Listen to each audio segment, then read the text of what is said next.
Assalamu alaikum watoto wetu wazuri. Karibuni kwenye kipindi chetu cha Kids Corner. Mimi ni Miss Mariam Shafi na leo nataka niwasimulie hadithi nzuri sana. Siku moja paliondokea na mtoto mmoja aliyekuwa anaitwa tumuite nani? Tumuite Hassan. Hassan alikuwa mtoto mzuri, alikuwa yani si mtoto wa kusukumwa kila time. Yeye akiona tu kitu kimefanyika vibaya basi bila kufikiria angekirekebisha. Akiona mtu ametupa uchafu ovyo ovyo angeokota yake pale pake pazuri. Yani alikuwa hapendi kushindana na watu.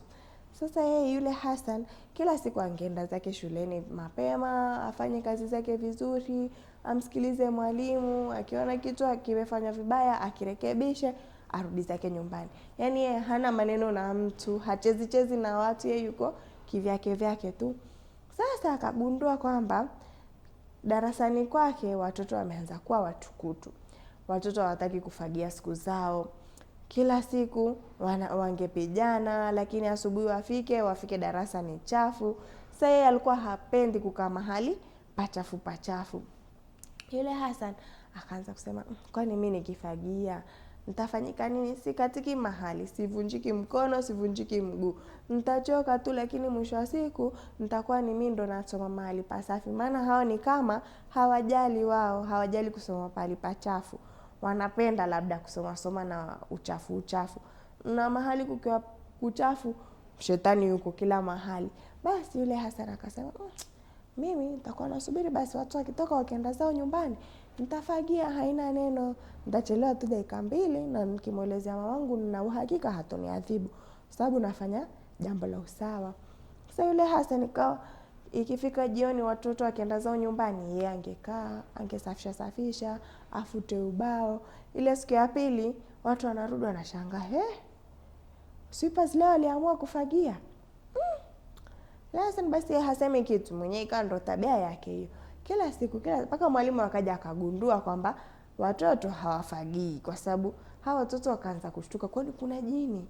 Sisi kila siku hatufagii, kila siku tutapigana hapa hatufagii. Lakini kila tukija asubuhi tupata darasa ni safi. Sasa zile habari zikamfikia mwalimu. Mwalimu akasema hawa watoto washenzi sana, hawafagii. Kwa nini hawataki kufagia? Yule mwalimu pia akaanza kujiuliza, kama watoto hawafagii, basi ni nani anayefagia darasa? Maana kila tukija ukweli darasa ni safi, limefagiliwa mpaka ubao umefutwa, na ambapo si kawaida.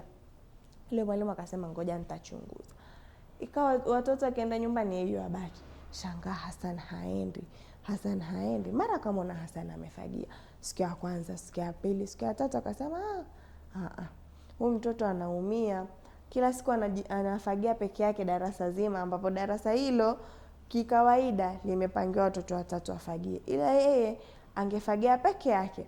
Basi siku ya pili yake walipoenda shule watoto wote, yule mwalimu akaanza kusema, jamani, mimi ningependa sana kumpongeza Hassan. Hassan ni mtoto mzuri, nyinyi kila siku mwapijana, mwanza kuvutana, mimi sitaki kufagia, mimi nataka kutupa taka, mimi sitaki kufanya hivi. Mwenzenu ameshinda akifagia hizo siku zote, na hata hamuogopi wala hamshtuki.